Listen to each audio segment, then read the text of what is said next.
the importance of having an orgasmic, sensual, happy, and healthy experience, especially when it comes to something as important as sexuality and relationships. Hi, my name is Chelsea, and welcome to Collective Self, an intentional community where you are always welcome.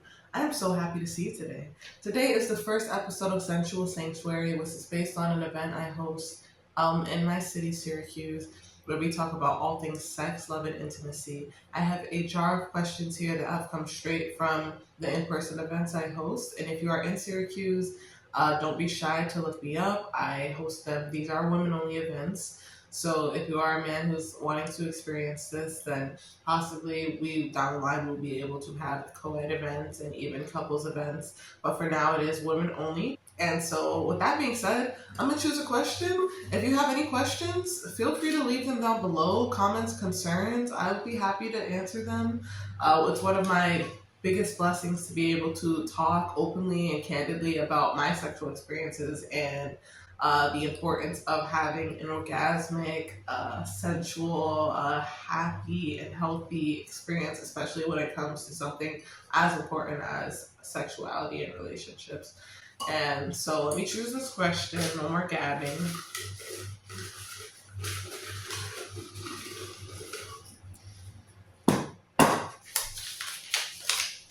It says, how will you know when you've healed your womb space? And I guess for me, when I was trying to manifest a husband and I was really feeling like these old lovers were cluttering my womb space in a way, I knew I had healed my womb space when I stopped attracting a certain level of people. Not level, right? But what you attract is a mirror of what you are, right? Who you are being.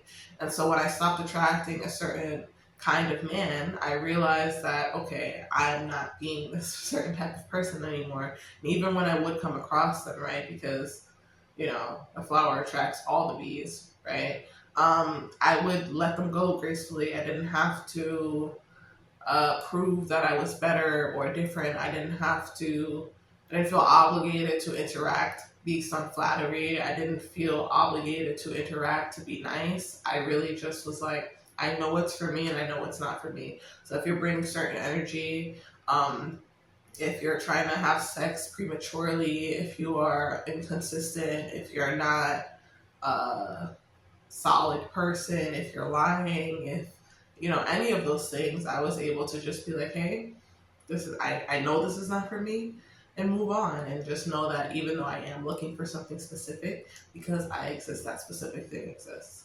And so what I ended up doing is a lot of shadow work, a lot of energy healing, cord cutting, and things like that to get to that space.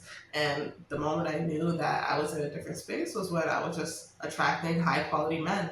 And let's be real, not all of those men, only one man can be your husband unless, you're into that, right? But I was attracting a bunch of high quality men, not just one high quality man. And that's when I knew, okay, the space that I'm in, the person I'm being, the standards that I'm holding for myself are manifesting in my reality. It's not just an energy anymore. It's physical, it's tangible, I'm experiencing it. And so that's how you know when you've healed your womb space. If you want some journal prompts, I'll leave some down below to just do some shadow work around healing your womb space. But with that, I hope that you got the guidance that you needed. You're also welcome to join our Facebook group, Sensual Sanctuary Collective Self, where we have lots of similar conversations, but you can get input from not just me, but from our community members who have been to in-person events and also are part of our online community. And so with that, I hope you enjoy it, and I'll see you next time.